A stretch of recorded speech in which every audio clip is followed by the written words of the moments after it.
You don't hate asking for help. You hesitate, pause, overthink, and then decide not to. Not because you don't need it, but because something inside you says, don't be a burden. Handle it yourself. Stay quiet. And the strange part? You'll be there for everyone else.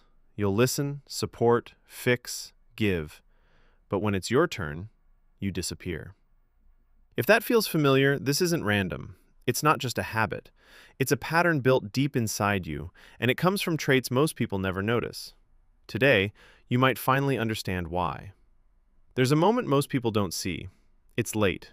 You're stuck on something. Maybe it's work, maybe it's life, maybe it's something heavier. You open your phone. You think about texting someone. You even type it out. Hey, can I talk? Then you stare at it. You reread it. You imagine how they might react. You feel a small wave of discomfort in your chest. And then you delete it. Never mind. I'll figure it out. And just like that, you go back to carrying it alone. Not because you want to, but because something in you won't let you reach out. Here's what's really happening. The first trait. You learned early that your needs come second. Not necessarily because someone said it directly, but because of what you experienced. Maybe when you were younger, your emotions were ignored, or minimized, or met with silence. So you adapted. You became easy, low maintenance, independent. You stopped expecting help. And over time, you stopped asking for it too. Because deep down, you learned something dangerous. If I need less, I'll be safer. Pause for a second. Think about this. When was the last time you truly expressed a need without softening it, without apologizing for it, without feeling guilty? The second trait. You associate asking for help with weakness. Even if you don't consciously believe that, your behavior says otherwise. You tell yourself, I should be able to handle this. You compare yourself to an invisible standard, and if you can't meet it, you feel less. So instead of reaching out, you push harder. You stay silent. You struggle longer than you need to, because somewhere along the way, you connected strength with self-sufficiency. But here's the truth most people miss.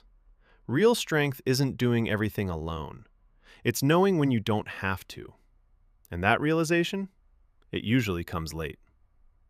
The third trait. You overthink how others will respond. Before you ask for help, your mind runs simulations. What if they're busy? What if I'm annoying them? What if they think I'm too much? So you decide for them. You assume the answer is no before they even get the chance to say yes. And this creates a quiet trap. Because you're not being rejected, you're rejecting yourself first. Let that sit for a moment. How many times have you convinced yourself not to reach out, without any real evidence? The fourth trait. You're the strong one, the reliable one, the one people go to. And over time, that identity becomes a role you feel stuck in. Because if you're always the helper, who helps you? You start believing that you're not allowed to break, that you have to hold it together, that asking for help would somehow contradict who you are.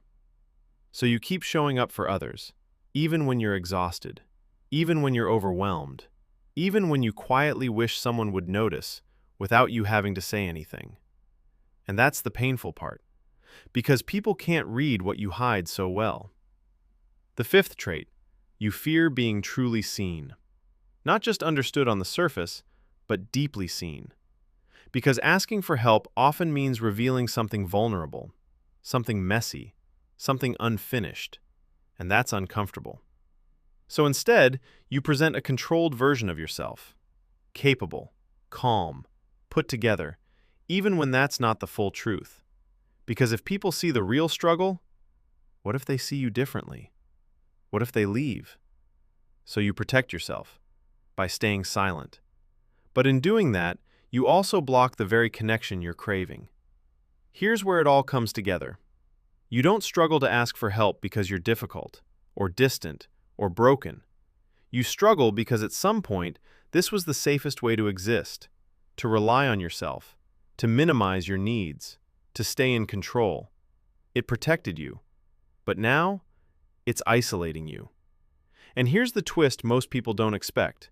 The people in your life, the right ones, don't see your need for help as a burden. They see it as trust, as closeness, as an invitation to be part of your world. But they can't step in if you never open the door. So maybe the shift isn't dramatic. Maybe it's small, quiet, uncomfortable at first. Maybe next time you don't delete the message. Maybe you send it, even if it feels awkward, even if your mind resists. Because asking for help isn't about losing independence. It's about allowing connection. And you were never meant to carry everything alone. Before you move on, pause for a moment. Be honest with yourself. What are you holding right now that you haven't shared with anyone? And what would happen if you finally did?